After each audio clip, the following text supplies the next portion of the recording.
여러분 안녕하십니까? 오늘 또 참으로 좋은 날입니다. 하나님께서 큰 기쁨으로 채워주시기 바랍니다. 저는 오늘 야고보서 5장 10절로 11절의 말씀을 가지고 고난에 대처하는 신앙의 자세라는 제목으로 은혜를 나누고자 합니다. 인간의 삶이란 고난의 숲과 늪을 헤쳐가며 사는 역정입니다. 욥은 이에 대해 욥기 5장 7절에 인생은 고난을 위하여 났나니 불티가 위로 나름 같으니라고 고백했습니다. 그렇습니다. 인간은 인간의 조상 아담의 범죄로 인해 삼중고의 무거운 징벌을 짊어져야만 했던 것입니다. 다시 말하면 영혼의 죽음과 육체의 죽음과 생활의 저주에서 파생되는 불티처럼 많은 고난을 겪어야 했습니다. 죄라고는 전혀 없으신 하나님의 아들 예수님조차도 고난과 고생으로 점철된 삶을 살았었으며 나중에는 고난의 극이라 할 수 있는 십자가의 고난 당하셨습니다. 고난은 누구에게나 다가옵니다. 그런데 우리가 이 고난을 어떻게 대처하느냐에 따라 우리는 더 나은 내일을 창조할 수도 있고 파멸의 구렁텅이로 떨어질 수도 있습니다. 이러므로 저는 고난이 다가왔을 때 우리 신앙인은 어떠한 자세를 가져야만 그 고난을 풍성한 축복의 발판으로 삼을 수 있는가에 대해 성경 야고보서 5장 말씀에 입각해서 말씀해드리고자 합니다. 첫째로 고난을 당할 때 우리의 신앙인은 이상한 일을 당한 같이 생각지 말아야 합니다. 수많은 사람들이 고난이 다가오면 왜 내게 이런 고난이 다가오는가? 이것은 비정상적인 것이 아닌가라고 하며 그 고난에 대해 심히 반발합니다. 그러나 고난은 이상한 것이 아니라 정상적인 것입니다. 인간은 이 세상에서 반드시 고난을 체험하며 살게 되어 있습니다. 그러므로 성경 야고보서 1장 2절로 4절에는 내 형제들아 너희가 여러 가지 시험을 만나거든 온전히 기쁘게 여기라. 이는 너희 믿음의 시련이 인내를 만들어내는 줄 너희가 알미라. 인내를 온전히 이루라. 이는 너희로 온전하고 구비하여 조금도 부족함이 없게 하려 함이라고 하였습니다. 성경은 이처럼 고난을 당할 때에는 오히려 그 고난을 기쁘게 받아들이라고 말씀하신 것입니다. 고난을 당할 때 불평과 원망을 품으면 모든 것이 부정적이 되고 맙니다. 그렇게 되면 그 자체보다 부정적인 마음이 영혼을 파괴하며 마음의 안정과 기쁨과 소망을 산산조각내고 마는 것입니다. 그러나 우리가 고난을 기쁘게 받아들이고 긍정적인 자세를 갖추면 그 고난은 저주로 왔다가 축복으로 변화되고 마는 것입니다. 이러므로 우리에게 고난이 다가왔을 때 우리는 그 고난을 기쁘게 받아들여야 합니다. 왜냐하면 고난은 오히려 새로운 삶을 창조하게 만드는 도전이요 기회가 되며 또한 고난은 하나님께 더욱 가까이 나가 자신의 죄를 회개하고 하나님을 의지할 수 있도록 해주기 때문인 것입니다. 신앙적으로 나태했던 사람도 고난을 당하면 새벽기도도 불평 없이 나가고 철야기도도 열심히 하게 되며 세상을 의지하지 않고 생사화복을 주관하시는 하나님만을 의지하게 되는 것입니다. 이 때문에 우리가 고난을 당할 때는 그 고난을 감사함으로 받아들여야지 절대로 부정적인 태도로 받아들이지 말아야 합니다. 범사에 감사라고 하신 말씀처럼 우리가 감사하는 마음, 기쁜 마음, 긍정적인 마음으로 고난에 대처해 나가면 우리를 파괴하려는 고난은 그 힘을 잃어버리게 되고 대신 우리 앞에는 더 발전적인 희망의 길이 열리게 되는 것입니다. 둘째로 고난을 당할 때 우리는 원한을 품지 말아야 합니다. 오늘날 고난을 당했을 때 환경에 대해 저주를 하고 하나님께 원한을 품음으로 하나님과의 교제가 끊기고 기쁨과 평안을 잃은 채 더욱 절망의 늪으로 빠져버리는 사람들이 얼마나 많은지 모릅니다. 원한은 쓴 뿌리와도 같습니다. 이러므로 원한을 품으면 마음속에 쓴 물이 가득하여 결국은 파멸을 당할 수밖에 없는 것입니다.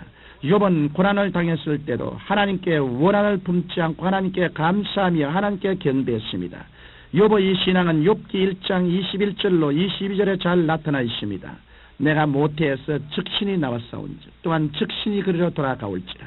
주신 자도 여호와시요 취하신 자도 여호와시오니 여호와 이름이 찬송을 받으실지니라 하고 이 모든 일에 욥이 범죄하지 아니하고 하나님을 향하여 어리석게 원망하지 아니하니라. 욥이 이처럼 긍정적인 자세로 고난을 받아들이자 욥은 그 고난을 이길 수 있었고 고난이 지난 후에는 하나님께로부터 이전보다 더 큰 축복을 받을 수 있었던 것입니다. 요셉도 형들의 시기와 질투로 13년 동안이나 온갖 고생을 겪어야 했습니다. 그러나 요셉은 이 고난을 신앙으로 극복했습니다. 그 결과 13년이 지난 후 그는 애굽의 총리 대신이 될 수 있었습니다. 그는 형들에게 원수를 갚을 수 있는 지위에 올랐음에도 불구하고 오히려 이해와 용서, 사랑과 동정으로 형들을 위로하기까지 했던 것입니다. 만일 요셉이 원한을 품었더라면 그는 위대한 인물이 되지 못했을 것입니다. 이처럼 우리가 원수를 이해하고 동정하고 용서하고 사랑하면 그것이 오히려 축복으로 우리에게 다시 돌아옵니다. 갈라디아서 6장 7절에는 사람이 무엇을 심든지 그대로 거두게 된다고 말씀하셨습니다. 이러므로 우리가 원수를 용서해 주므로 우리 마음속에서 쓴 뿌리를 제거하면 우리는 평안과 기쁨을 갖고 하나님의 축복 속에 거할 수 있게 되는 것입니다. 여러분, 우리에게 고난이 다가왔을 때 우리는 마음속에 원한이 자리 잡지 못하도록 하고 그 대신 이해와 동정과 사랑과 용서로 채워야 하겠습니다. 이것이 고난을 이기고 하나님의 축복을 받는 비결이요 신앙인의 바른 자세인 것입니다. 셋째로, 고난을 당할 때 우리는 하나님의 사랑에 대한 절대적인 신뢰를 가져야 합니다. 우리에게 고난이 다가와 설한 북풍이 불고 우리 삶 전체가 스산하다고 할지라도 하나님의 사랑에 대한 끈질긴 신념을 가지고 있으면 우리는 능히 그 고난을 극복하고 승리할 수 있습니다. 이처럼 마음의 생각을 어떻게 가지느냐에 따라서 행복과 불행이 좌우되는 것을 알 수 있습니다. 이러므로 우리는 행복과 불행이 우리의 생각에서 비롯된다는 것을 분명히 깨닫고 늘 마음의 생각을 하나님 중심에 두어야 하겠습니다. 넷째로, 그렇다면 우리는 구체적으로 마음의 생각을 어떻게 변화시켜야 할까요? 이에 대하여 말씀해 드리고자 합니다. 먼저 우리는 죄인이라는 생각을 용서받은 의인이라는 생각으로 바꾸어야 합니다. 예수님께서는 분명히 십자가에서 우리의 죄를 다 청산해 주시는데도 불구하고 많은 그리스도인들이 나는 죽을 죄인이라고 입버릇처럼 말합니다.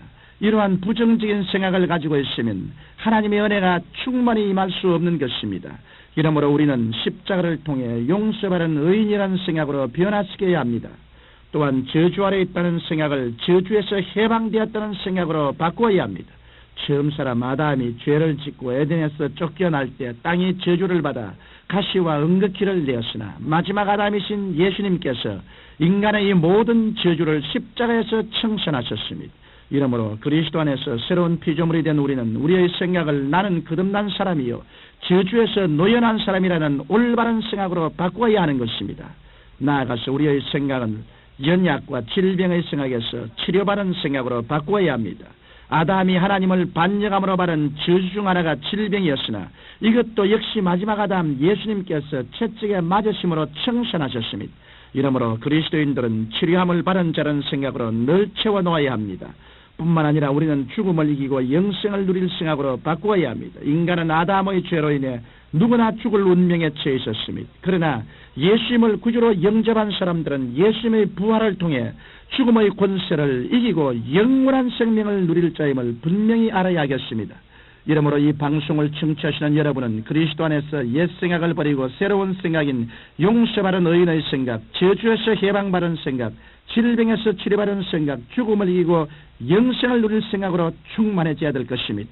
살아계신 아버지 하나님, 우리 마음의 생각을 바로 고침으로 성령께서 우리를 통하여 역사할 수 있도록 도와주옵소서. 예수님 이름으로 기도합니다.